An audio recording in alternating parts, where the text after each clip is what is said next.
মানুষ আজকে কি হারিয়েছে সেটা হাড়ে হাড়ে টের পাচ্ছে।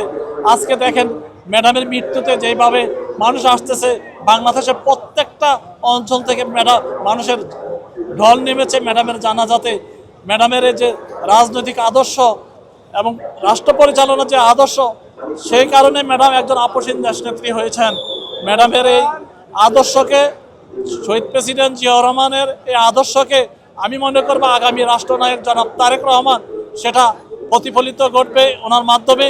এবং আমরা ম্যাডামের আদর্শ শুধু রাষ্ট্র পরিচালনার ক্ষেত্রে আমরা যারা জনগণ আছি, আমরা আমাদের ব্যক্তিগত জীবনে ম্যাডামের আদর্শকে আমরা ধরে রাখবো। এবং ম্যাডামের আজকে যেভাবে সারা বিশ্বের 197টা দেশ ম্যাডামের শোক প্রস্তাব এনেছে ম্যাডামের মৃত্যুতে, ম্যাডাম এবং জাতিসংঘ ম্যাডামের মৃত্যুতে শোক প্রস্তাব এনেছেন।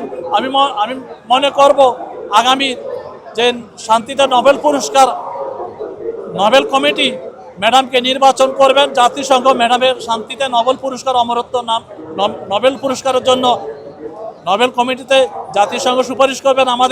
আমাদের বর্তমান প্রধান উপদেষ্টা তিনিও একজন নোবেল পুরস্কার শান্তিতে, তিনিও সুপারিশ করবেন আমাদের এই বেগম খালেদা জিয়া মরণোত্তর শান্তি পুরস্কার জন্য। এবং আমি মনে করব বর্তমান যে রাষ্ট্রপ্রধান ডক্টর ইউনূস স্যার, তিনি আজকে এই বিএনপির প্রতি, এই আমাদের দেশনেত্রী বেগম খালেদা জিয়ার প্রতি যে সমবেদনা জানিয়েছেন,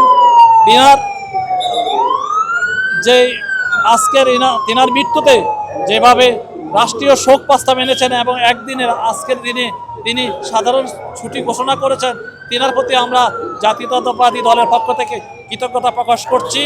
এবং এই দেশকে আগামীতে কিভাবে সুন্দর সুশৃঙ্খল রাখা যায়, আপনারা জনগণ সেটা সহযোগিতা করবেন এবং আগামী নির্বাচনে আপনারা সকলে জাতীয়তাবাদী দলকে ভোট দিয়ে নির্বাচিত করবেন। এবং এই নির্বাচিত সরকার আমি মনে করি আমাদের জনাব তারেক রহমান সেটা প্রতিফলিত করবে তিনার মাধ্যমে।